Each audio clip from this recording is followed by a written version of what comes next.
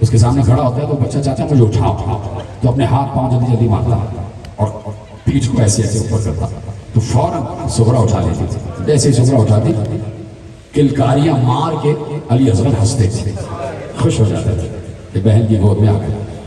بہن سینے سے لگا لیتی، دالان میں ٹہلاتی ہیں، بھیا کو پیار کرتی ہیں، باتیں کرتی ہیں علی اصغر سے. علی اصغر سغرا کی ہر بات پر ہنس دیتے تھے، مسکرا دیتے تھے. گویا علی اصغر کو ہنسنا سغرا نے سکھایا ہے. میں جملہ کہہ بھی گیا، علی اصغر کو مسکرانا سغرا نے سکھایا ہے. جیسے علی اکبر اس دنیا میں آئے تھے نا، تو بی بی شریکت الحسین سلام اللہ علیہ نے ایک بار حجرے مادر علی اکبر میں آئی، امام حسین تشریف فرما تھا، تو فوراً کہا کہ بھیا جب بھائی کے گھر میں اولاد ہوتی ہے تو بہن کا حق ہوتا ہے کہ وہ نیک لے لے. بھیا مجھے نیک دے دو. حسین خوش تھے، کہا بہن جو مانگے دے دیں گے، آج ہم خوش ہیں، آج شبیر رسول ہماری گود میں آئے ہیں، ہمارے گھر میں آئے ہیں. کہا بھیا کچھ اور نہیں مانگتی، بس نیک یہ ہے کہ علی اکبر ہی کو مجھے دے دو. اور اس کے بعد بی بی نے علی اکبر کی پرورش کی ہے. اور روایت کیا لکھتی ہے، اذان دینا بھی بی بی ہی نے سکھایا. رسول کے لہجے میں، علی کے لہجے میں بی بی نے اذان دینا سکھایا. توجہ فرمایا آپ نے. یعنی شہزادی نے علی اکبر کو گود میں لیا تو مصلحت اور حکمت قدرت یہ تھی کہ کربلا کا آغاز ہوگا اذان علی اکبر سے، تو اذان سکھانے کی ذمہ داری شریکت الحسین کو ملی. اور کربلا کا انجام یعنی آخری شہادت ہے علی اصغر کی، تو علی اصغر کو اس کا ہتھیار استعمال کرنے کی ذمہ داری سغرا کی. جیتے رہے، سلامت رہے. کہ سغرا نے اصغر کو ہنسنا سکھا دیا، مسکرانا سکھا دیا. تبسم علی اصغر سغرا کی دین ہے، سغرا کی تربیت ہے. 18 دن کے بعد قافلہ چلا، سامان جانے لگا. بیویاں ایک کر کے آئیں، سغرا کو خدا حافظ کہہ رہی تھی. بہت دیر ہو گئی. جب بیویاں باہر نہیں آئیں تو حسین ابن علی نے کہا دیر کیوں ہو رہی ہے، ہمیں مغرب سے پہلے مدینہ چھوڑنا. بیویاں کہاں ہیں، جلدی کیوں نہیں آ رہی، ناقے لگے ہوئے ہیں دروازے پر. تو ایک کنیز نے آگے کہا کہ بیویاں سغرا کے حجرے میں ہیں اور سغرا کے پاس علی اصغر ہے. ہر بیوی چاہتی ہے علی اصغر کو گود میں لے لے، علی اصغر گود میں نہیں آ رہا، علی اصغر کسی کی گود میں نہیں آ رہا، اس لیے دیر لگ گئی. حسین حجرے میں آ گئے. حسین نے خود یہ منظر اپنی آنکھوں سے دیکھا کہ ہر بیوی کہتی ہے اور سغرا یہی کہتی ہے کہ ایسے نہیں، علی اصغر خود چلے جائیں تو لے لینا، علی اصغر کسی گود میں نہیں جاتے. حسین آگے بڑھے، لا سغرا اصغر کو ہماری گود میں دے دو. کہا بابا جیسے سب سے کہہ رہی ہیں ویسے آپ سے بھی کہہ رہے ہیں، ایسے چھینک کے نہ لیجیے گا. علی اصغر خود آپ کی گود میں چلے جائیں تو لے لیجیے گا. بیٹی کو تنہا تو چھوڑ کر جا رہے تھے نا. پتہ ہے علی اصغر اس وقت کیوں گود میں آئے ہیں سغرا کی، اس وقت جب سب جا رہے ہیں. پتہ ہے جس وقت بی بی ام رباب سلام اللہ علیہ کی گود میں تھے نا علی اصغر، اور بی بی جا رہی تھی، دروازے کی طرف جا رہی تھی، تو بس سغرا بالکل قریب آ گئی، اما رباب کے بالکل قریب آ گئے. علی اصغر کو مخاطب کر کے کہا بھیا علی اصغر سب تو مجھے چھوڑ کے جا رہے ہیں، کیا تم بھی مجھے چھوڑ کے چلے جاؤ گے؟ تو ہمت کر علی اصغر سغرا کی گود میں آ گئے. اور اس کے بعد ہر بیوی نے چاہا کہ اصغر کو گود میں لے لیں. اصغر آ نہیں رہے تھے، بار بار منہ پھیر لیتے تھے، سغرا کے سینے سے لگ جاتے تھے. حسین نے کہا لا ہمیں دو. کہ بابا چھین کے نہ لیجیے گا، آپ ہی علی اصغر آ جائیں تو لے لیجیے گا. اب چونکہ بیٹی کو چھوڑ رہے تھے نا، چھوڑ رہے تھے، تو اتنا تو کیا کہ چلو سغرا جو کہہ رہی ہیں وہ تو میں کر دوں گا. آگے بڑھے، آؤ علی اصغر آ جاؤ. ہاتھوں کو پھیلایا. علی اصغر ایسے بابا کو دیکھتے اور پھر مسکرا کر بہن کے سینے سے لپٹ جاتے، پھر ایسے دیکھتے پھر مسکرا کر لپٹ جاتے. بار بار حسین کہہ رہے تھے آجا علی اصغر آجا. علی اصغر بہن کی آغوش نہیں چھوڑ رہے تھے. ایک بار حجت خدا حسین ابن علی، مرتضی وقت حسین ابن علی آگے بڑھے. اصغر کے کان میں اتنا آہستہ جملہ کہا کہ وہ جملہ سغرا بھی نہ سن سکا. جیسے ہی علی اصغر نے وہ جملہ سنا، بے اختیار صرف ایک نگاہ سغرا کو دیکھا اور ہاتھ بابا کی طرف بڑھا دیا. ننھے سے بچے نے ہاتھ بابا کی طرف بڑھائے حسین نے اصغر کو گود میں لیا، حسین نے رباب کی گود میں اصغر کو دیا، قافلہ جانے لگا، کہا صغرا خدا حافظ۔ اس لیے بی بی ام البنین کو چھوڑا۔ دیکھیے بی بی ام البنین کبھی نہ رکتی، کبھی نہ رکتی، مادر عباس کبھی نہ رکتی زینب کو چھوڑ کر، لیکن حکم امام تھا کہ صغرا بیمار ہے، اماں آپ کو رکنا پڑے گا۔ حکم امام کے تحت بی بی ام البنین رکی ہے، تو کہا اپنی اماں کے ساتھ رہنا، تم بیمار ہو، ہم جا رہے ہیں۔ حسین چلے گئے، صغرا دیکھتی رہی اور یہ سفر طے ہوتا چلا گیا اور پہنچ گئے حسین کربلا۔ آ گیا قربانیوں کا دن، ایک ایک قربانی حسین دیتے رہے، پیش کرتے رہے۔ اللہم تقبل منا ھذا القربان، پروردگار میری طرف سے یہ قربانیاں قبول فرما، قبول فرما۔ شب عاشور آ گئی، جملہ سن لیجئے گا، اور ہائے تو آپ کہہ رہے ہیں، آپ تو یقیناً بی بی کے منظور نظر ہے، یقین فرمائیں، دائیں بائیں آگے پیچھے جتنے بیٹھے جیسے آپ گریا کرتے ہیں، میرا دل کہتا ہے کہ شہزادی جنت البقیع والی اپنا دوپٹہ اٹھا اٹھا کے تمہیں دعائیں دیتی ہے، اپنے بابا رسول اللہ سے تمہاری سفارش کرتی ہوں گی جیسے تم رو رہے ہو۔ اور میں بی بی سے یہی کہوں گا، بی بی سے پہلے اپنے وقت کے امام سے کہوں گا کہ مولا دیکھیے یہ کیسے گریا کر رہے ہیں، مولا ان کو ہر بلا اور آفت ناگہانی سے، ہر عرضی اور سماوی بلا سے ہمیشہ محفوظ رکھیے گا، مولا ان کے رزق میں کبھی کمی نہ ہو، مولا ان کے پاس اگر گھر نہیں ہے ان کو گھر دے دیجئے، ان کے پاس اولاد نہیں ہے تو ان کو اولاد دے دیجئے، مولا دیکھیں یہ کیسے رو رہے ہیں، اور ابھی آپ دیکھیے گا یہ ان کا گریا کہاں پہنچ جائے گا، اس لیے کہ کچھ بھی ہو جائے انسان کبھی علی اصغر کی شہادت برداشت نہیں کر سکتا۔ اجرکم علی اللہ، اجرکم علی اللہ۔ میرے عزیزو شب عاشور آ گئی، حسین ایک ایک خیمے میں جا رہے تھے اور خیمے کا پردہ ہٹا ہٹا کر دیکھ رہے تھے۔ شب عاشور کا منظر تو تمہیں یاد ہے نا کہ علی اکبر کے خیمے میں جب گئے ہیں تو پردہ ہٹا کے دیکھا تو گھٹ گھٹ کر رو رہے تھے، اس لیے کہ دیکھا کہ علی اکبر ماں کی زانوں پہ سر رکھے سو رہے ہیں، ماں نے علی اکبر کو اپنے زانوں پہ سر رکھا ہوا ہے، علی اکبر سو رہے ہیں، اور بی بی لیلا کے ہاتھ میں ایک چراغ ہے اور اس چراغ کی روشنی میں اپنے بیٹے کے چہرے کو دیکھ رہی ہے۔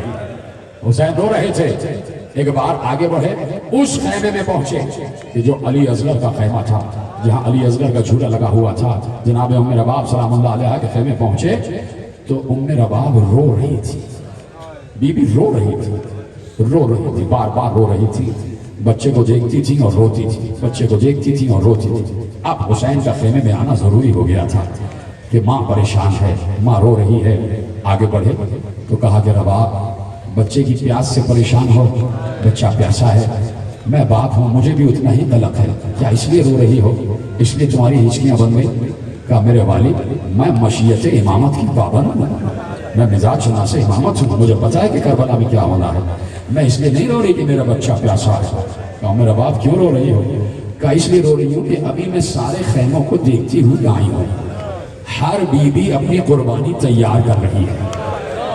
کیا آپ کہنے کے لیے کچھ رہ گیا ہے؟ ہر بی بی اپنی قربانی تیار کر رہی ہے، ہر بی بی اپنے بچے سے کہتی ہے کہ مجھے فاطمہ زہرا کے سامنے سرخرو کر دیں، مجھے رسول کے سامنے سرخرو کر دیں۔ بی بی زینب نے ام محمد کو تیار کیا ہوا ہے، بی بی ام فروا نے قاسم کو تیار کیا ہے، ہر بی بی اپنی اپنی قربانی کو تیار کر رہی ہے۔ میں سوچتی ہوں کہ میرے پاس قربانی کے لیے کیا ہے؟ مجھے تو اللہ نے 2 بچے دیے ہیں، ایک بیٹی ہے ایک بیٹا ہے۔ بیٹا اس پر ابھی جہاد واجب ہی نہیں ہوا، 6 مہینے کا ہے۔ بیٹی جو اس سے بڑی ہے وہ 4 مہینے کی ہے، لیکن وہ بیٹی ہے، لڑکی ہے، وہ ویسے بھی جہاد نہیں کر سکتی۔ تو میں سوچتی ہوں صبح میں قربانی کے لیے کیا پیش کروں، میں بنت رسول کے سامنے کیا پیش کروں گی، میں فاطمہ زہرا کو کیا پیش کروں گی؟ حسین خاموش ہو گئے، حسین نے کوئی جواب نہ دیا۔ میرا دل کہتا ہے کہ حسین سوچ رہے ہوں گے رباب تیری قربانی تو سب سے بڑی قربانی ہے، اجرکم علی اللہ، یہی آواز گریہ بلند ہو جائے، رباب تمہاری قربانی تو سب سے بڑی قربانی ہے، اور یہ تمہاری 2 قربانیاں ایسی ہیں کہ ایسی قربانی تو عباس کی قربانی بھی نہیں ہے، ایسی قربانی تو علی اکبر کی قربانی بھی نہیں ہے۔ ارے تمہاری دوسری قربانی سکینہ، وہ تو بڑی بڑی بیویوں کے آگے چلے گی، اس کے تو تماچے بھی لگیں گے، اس کے تو گوشوارے بھی سنیں گے، اس کے تو دامن میں آگ بھی لگے گی۔ رباب تمہاری قربانیاں سب سے بڑی قربانی ہے، کیا گریہ کر رہے ہو؟ تمہاری آوازیں بلند ہو جائیں۔ چلے گئے حسین، چلے گئے حسین. میں نے اس لیے کہا نا یہ علی اصغر بھی جانتا ہے کہ کیا ہونے والا ہے. یہاں کا تو بچہ علم غیب کی نگاہ سے دیکھ رہا ہوتا ہے. ادھر حسین چلے رخصت آخر کے بعد سب کو سلام کیا. پڑھوں گا روز عاشور، آج کی حد تک اتنا سنو، سب کو سلام کیا. ایک بار چلے گھوڑے پہ بیٹھے. مسلمانوں حسین کو سلام کرو کہ اس لمحے میں بھی کہ جب علی اکبر کا لاشا بھی اٹھا کے لے آئے، اس لمحے بھی جب آئے ہیں میدان جنگ میں تو پوری امت سے کہا ابھی بھی اگر توبہ کر لو گے، ابھی بھی اگر میرے قتل سے باز آ جاؤ گے تو میں تمہاری سفارش اور شفاعت کا ذمہ لیتا ہوں. لیکن اس وقت تمام اشقیاء، اور میں نے یہی کہا کہ بس اس کے بعد کربلا پہ توبہ کا دروازہ بند ہو گیا تھا. یزیدی فوج پہ توبہ کا دروازہ بند ہو چکا تھا. پھر ان کی توبہ قبول نہیں، اس لیے کہ حسین بار بار کہتے تھے توبہ کرو توبہ کرو توبہ کرو. ہر شہادت پر کہتے تھے اب بھی توبہ کر لو اب بھی توبہ کر لو. علی اکبر یعنی شبیہ رسول کی شہادت پر بھی کہا اب بھی توبہ کر لو. حسین تو بار بار تمہیں موقع دے رہے تھے، لیکن اسی لیے کہ اب توبہ نہ کی تو توبہ کا دروازہ بند ہو جائے گا. پھر بعد کربلا کسی یزیدی فوج کے کسی سپاہی کی توبہ قبول نہیں. حسین نے آ کر خطبہ دینا شروع کیا اور آخری جملہ یہ کہا حل من ناصری ینصرنا، حل من مغیثی یغیثنا. ہے کوئی جو مجھ غریب کی نصرت کرے؟ انہی سے تو کہہ رہے تھے نا آ جاتے حسین کی مدد کے لیے. ہے کوئی جو مجھ بے کس کی نصرت کرے؟ ہے کوئی جو میرے استغاثے پہ لبیک کہے؟ یہ کیسے ہو سکتا ہے کہ حجت زمانہ استغاثہ کرے اور کوئی لبیک نہ کہے؟ جیسے ہی کہا حل من مغیث یغیثنا، ہے کوئی جو میری پکار پر لبیک کہے. ایک بار خیموں سے رونے کا گل برآمد ہوا. بی بی زینب کے رونے کی آواز آئی. حسین نے بہن کے رونے کی آواز کو پہچانا، اشقیاء کو وہیں چھوڑا، گھوڑے کو کعبہ دیا، تیزی سے دوڑتے ہوئے آئے. خیمے میں آ کر گھوڑے سے اتر کر کہا زینب ابھی میں زندہ ہوں، یہ رونے کا گل کیسا ہے؟ کہا بھیا اس لیے کہ تم نے جیسے ہی کہا ہے کوئی میری مدد کرنے والا، علی اصغر نے اپنے کو جھولے سے گرا دیا. ماتم کرو تمہاری آوازیں گریہ بلند ہو جائے. علی اصغر نے اپنے کو جھولے سے گرا لیا.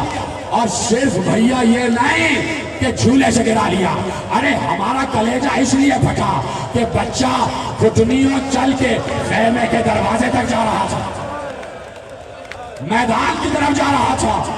حسین روئے اور کہا سمجھ گئے ہم علی اصغر کا مطلب سمجھ گئے، ہم علی اصغر کا مطلب سمجھ گئے، لاؤ علی اصغر کو ہماری گود میں دے دو. حسین نے جو یہ کہا نا کہ ہم علی اصغر کا مطلب سمجھ گئے تو بتا دیا کہ علی اصغر نصرت کرنا چاہتے ہیں، علی اصغر مدد کرنا چاہتے ہیں، علی اصغر حملہ کرنا چاہتے ہیں، علی اصغر جنگ کرنا چاہتے ہیں. لاؤ اور میرا باپ ہماری گود میں دے دو. علی اصغر کو حسین نے اپنی آغوش میں لیا. چلے خیمے کے دروازے کی جانب چلے. بیویاں ساتھ ساتھ ہیں اور خیمے میں قیامت کا غلبہ ہوا. ہر بیوی چیخ چیخ کر رو رہی ہے کہ ایک 57 برس کا بوڑھا 3 دن کا بھوکا پیاسا باپ ہے اور ایک 6 مہینے کا شیر خوار 3 دن کا بھوکا پیاسا بچہ. اور باپ کہہ رہا لاؤ شاید کوئی پانی دے دے، علی اصغر پیاسا ہے، شاید کسی کو اصغر پر رحم آ جائے. حسین چلے تو رباب نے دامن پکڑ لیا. رک جائیے.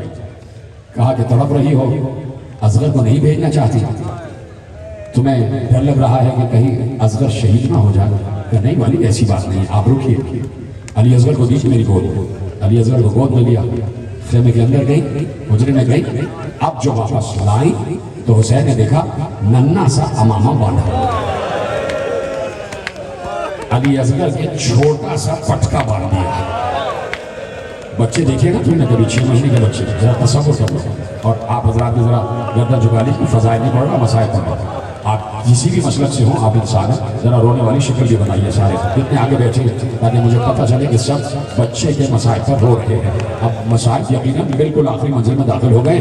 آپ کی آوازیں گریہ بلند ہو جائے. ننھا سا امامہ باندھ دیا ماں نے، چھوٹا سا پٹکا ایسے کر کے باندھ دیا اور پھر اوپر ایک سفید اجلی چادر ہوتا ہے.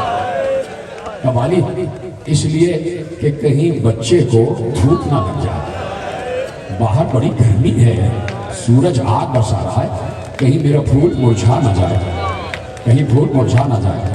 حسین رباب کا خیال کر رہے تھے اور رباب حسین کا خیال کر رہی تھی. حسین نے رباب کو نہیں بتایا کہ علی اصغر کے ساتھ کیا ہونے والا ہے، اور رباب نے یہ نہیں بتایا کہ مجھے پتا ہے کہ علی اصغر کے ساتھ کیا ہونے والا ہے۔ تو رباب نے امامہ، پٹکا اور چادر پہنائی ہی اس لیے تھی کہ پٹکا اس لیے پہنایا کہ میں نے اسے سپاہی بنا دیا، اور سفید چادر رباب نے اس لیے اڑائی کہ کسی کو کفن نہیں ملا، شاید یہی چادر میرے بچے کا کفن بن جائے۔ لے جائیے میرے والد، حسین چلے علی اصغر کو گود میں دے کے چلے۔ بس مسلمانوں، جہاں جہاں میری آواز پہنچ رہی ہے، جو دیکھ رہا ہے، بس یہی وہ موقع ہے کہ جو کربلا کو فتح یاب کرتا ہے، جو آج تک کسی انسان سے برداشت نہ ہو سکا، چاہے وہ کسی بھی مذہب و مسلک سے تعلق رکھتا ہو۔ حسین آئے، سامنے اشقیاء کھڑے ہوئے تھے، حسین کے ہاتھوں میں علی اصغر تھے، علی اصغر کے جسم پر سفید کپڑا پڑا ہوا تھا۔ فوج اشقیاء کے سپاہیوں کو جب مختار گرفتار کر کے لائے تو ایک ایک سپاہی سے پوچھا تھا، جب علی اصغر کے شہادت کی باری آ گئی تو سب سے پوچھا کیا کیا کیا؟ کہا جب علی اصغر کو گود میں حسین لے کے آئے تو ہم سمجھے کہ حسین قرآن لے کر آ رہے ہیں، قرآن لے کر آ رہے ہیں، اور اسی قرآن کو بیچ میں رکھ کر ہم سے پناہ طلب کریں گے۔ میں کہوں گا وہ قرآن ہی تو تھا، وہ قرآن ہی تو تھا۔ ایک بار حسین آگے بڑھے، علی اصغر کے چہرے سے چادر ہٹائی، کہا یہ میرا 6 مہینے کا بچہ ہے، اس کی ماں بھی پیاسی ہے، یہ بھی پیاسا ہے، اس کو نہ دودھ ملا ہے نہ پانی ملا ہے، ارے چند قطرے دے دو گے تو کیا پانی میں کمی آ جائے گی؟ بہت دیر ہو گئی، جب وہاں سے کوئی جواب نہ آیا تو سنو گے حسین نے کیا کیا؟ ابھی تم سے اور مجھ سے یہ گرمی برداشت نہیں ہو رہی کہ شامیانے کے نیچے بیٹھے ہوئے ہو، قسم کھاؤ برداشت نہیں ہو رہی، تم پنکھے جل رہے ہو۔ خدا کی قسم اس وقت کربلا میں 64 ڈگری تھا ٹمپریچر، درجہ حرارت 64 سے اوپر تھا، اور بچے پر صرف ایک چادر پڑی ہوئی تھی، اور حسین نے وہ چادر بھی ہٹا دی تھی۔ سورج براہ راست گرمی برسا رہا تھا، اور حسین نے کہا اگر تمہیں یقین نہیں ہے، تم یہ سمجھتے ہو کہ بچے کے بہانے سے میں پانی پی لوں گا، تو لو، سننا جملہ، سینے پہ ہاتھ مار کے سننا، لو بچے کو میں زمین پر لٹا دیتا ہوں۔ ماتم ماتم ایسے ہی مجھے ہاتھ اٹھے دکھائی دینے چاہیے، یہ سینوں سر پیٹتے والا جوان، خدا تمہارے ہاتھوں کو کسی کا محتاج نہ کرے۔ لو، میں بچے کو زمین پر لٹاتا ہوں، تپتی ہوئی ریت پر رباب کا پھول، تپتی ہوئی ریت پر رباب کا پھول، بچہ ایڑیا لگانے لگا، بچہ ایڑیا لگانے لگا۔ حسین نے فوراً علی اصغر کو گود میں اٹھا لیا۔ بہت دنوں بعد کسی نے زین العابدین سے پوچھا کہ تھوڑی دیر بچے کو زمین پر ہی رہنے دیتے، فوراً کیوں اٹھا لیا؟ روتے ہوئے کہا حسین جانتے تھے اصغر فخر اسماعیل ہے، کہیں ایسا نہ ہو ایڑیا رگڑے تو زمزم نکل آئے اور امتحان یہی رک جائے۔ حسین نے اٹھا لیا، اٹھائے تو ایک بار اب ایسا علی اصغر ہے، علی اصغر کو ایسے اٹھائے اور علی اصغر کا منہ فوج اشقیاء کی طرف کیا، اور ایک بار بچے کو دیکھ کر کہا اصغر تم حجت خدا کے پوتے ہو، تم حجت خدا کے بیٹے ہو، تم خود ان کو بتاؤ کہ تم کتنے پیاسے ہو، تم خود ان کو بتاؤ کتنے پیاسے ہو، تم حجت کو تمام کرو۔ سن لینا صاحبان اولاد، سن لینا، ابھی خدا سلامت رکھے میری ماں بہنوں کی گودیوں کو، ابھی ابھی جن کی گودیوں میں بچے 6 مہینے کے ہیں نا، میری مائیں ذرا سا ان کے چہرے کو دیکھیں، اور جن کے باپ یہاں بیٹھے ہیں خدا تمہارا سایہ تمہارے بچوں کو سلامت رکھے۔ اپنے بچے کی چہرے کے تصور کرو، اس کے قد کا تصور کرو، اس کے ننھے ننھے ہاتھ پاؤں کا تصور کرو۔ اب حسین کے ہاتھ میں ایسا ہی 6 مہینے کا بچہ ہے، اور اس سے کہہ رہے ہیں کہ تم حجت تمام کرو۔ کیسے تمام کی حجت پتا ہے؟ ایک بار علی اصغر نے ننھی سی زبان باہر نکالی، چھوٹے بچے کی چھوٹی سی زبان، ننھی سی زبان علی اصغر نے ہونٹوں پر پھیری، اودے ہو چکے تھے علی اصغر کے ہونٹ، اودے ہو چکے تھے، زبان نیلی ہو چکی تھی۔ جب پانی کی کمی ہوتی ہے تو آکسیجن کم ہو جاتی ہے، اور جب آکسیجن کم ہوتی ہے تو زبان نیلی ہو جاتی ہے، ہونٹ اودے ہو جاتے ہیں۔ علی اصغر نے ننھی سی زبان نکالی، اپنے ننھے ننھے ہونٹوں پر زبان پھیرنا شروع کی۔ یہی وہ موقع تھا کہ یہی علی اصغر کا ہتھیار تھا۔ علی اصغر نے اپنا ہتھیار استعمال کیا، ننھی سی زبان نکالی، اودے اودے ہونٹوں پر پھیری۔ علی اصغر کا حملہ اتنا کارگر ہوا کہ ساری فوج یزید منہ پھیر پھیر کر رو رہی تھی۔ علی اصغر واحد سپاہی ہے کہ جس نے دشمنوں کو رلا رلا کے مارا، رلا رلا دیا۔ فوج اشقیا منہ پھیر پھیر کر رو رہی تھی. یہی وہ موقع تھا کہ انقلاب آ جاتا, یہی وہ موقع تھا کہ لشکر منقلب ہو جاتا, پھر ایک اور نہیں کتنے ہی ہور آ جاتے. صبح عاشورہ ہور کا جانا عمر ساتھ دیکھ چکا تھا. وہ سمجھا کہ کہیں ایسا نہ ہو جنگ کا نقشہ پلٹ جائے. اس سے پہلے کہ جنگ کا نقشہ پلٹتا اس نے کہا یہ ہرملہ بن کاہل کہاں پر ہے. اب کیا سننے کے لیے کچھ رہ گیا ہے؟ نام میں نے ملعون کا لے لیا تو اب تو تمہیں پتا ہے نا کہ کیا ہونے جا رہا ہے. تو اب اپنی آوازیں گریہ بلند کرو. کہا ہرملہ کہاں ہے, ہرملہ کہاں ہے. ہرملہ کو بلایا گیا. کہا دیکھتا نہیں فوج منقلب ہو رہی ہے. اقطع کلام الحسین, حسین کے کلام کو قطع کر دے, حسین کے کلام کو قطع کر دے. ختم ہو گئی گفتگو. وہ ہرملہ جس کا تیر کبھی خطا نہیں گیا, کبھی خطا نہیں گیا, کبھی خطا نہیں گیا. ایک بار اس نے کمان اٹھائی, ترکش سامنے رکھا, اس میں ایک بھال کا تیر بھی تھا, 2 بھال کا تیر بھی تھا, 3 بھال کا تیر بھی تھا. سنو گے نا, آوازیں گریہ بلند کر کے سننا. ایک جملہ پڑھنے جا رہا. اس نے ایک بھال کا تیر نکالا, ہٹا دیا.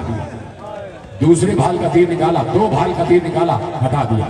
3 بھال کا تیر نکالا, وہ رکھا. یہ ایک بھال کا اور 2 بھال کا اس لیے ہٹایا, اس لیے ہٹایا بتائے.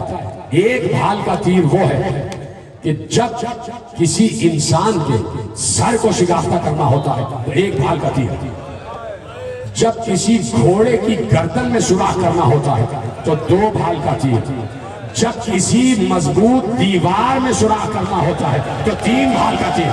کیا آپ بھی سننے کے لیے رہ گیا کچھ؟ اس نے ایک بھال کا تیر ہٹایا, 2 بھال کا تیر ہٹایا, 3 بھال کا تیر نکالا, تیر کو چلے سے چھوڑا, نشانہ لگایا, تیر ہاتھ سے گر گیا. پھر تیر اٹھایا, پھر نشانہ لگایا, پھر تیر ہاتھ سے گرا, پھر اٹھایا, پھر تیر ہاتھ سے گرا. ہمارے ساتھ غصے کے حالات آگے بڑھا. تو تو بڑا بہادر بنتا ہے, تو بڑا شجاع بنتا ہے. یہ کیا ہو گیا؟ بار بار تیر تیرے ہاتھ سے کیوں گر رہا ہے؟ تیرا نشانہ کیوں ادھر ادھر ہو رہا ہے؟ اب میں کیا کروں؟ جب تیر ملاتا ہوں, بچے کا نشانہ لیتا ہوں تو پشت پر ایک خیمہ دکھائی دیتا ہے. خیمے کا پردہ ہٹتا ہے, وہاں کوئی بیوی دکھائی دے رہی ہے. معلوم ہوتا ہے اس بچے کی ماں ہے. میری توجہ ادھر ادھر ہو رہی ہے. اس نے کہا اپنا زاویہ بدل لے. زاویہ بدلا, 3 بھال کا تیر.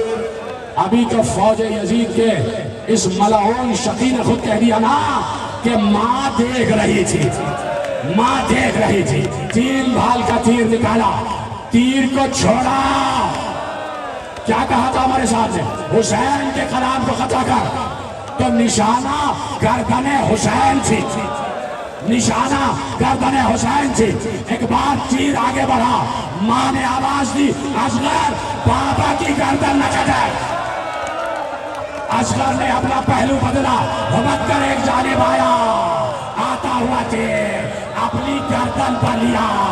ختم ہو گئی بات. میرے مولا زین العابدین نے کہا کہ حسین اگر بازو پہ نہ روکتے تو جہاں تیر جا رہا تھا وہاں اصغر جاتا.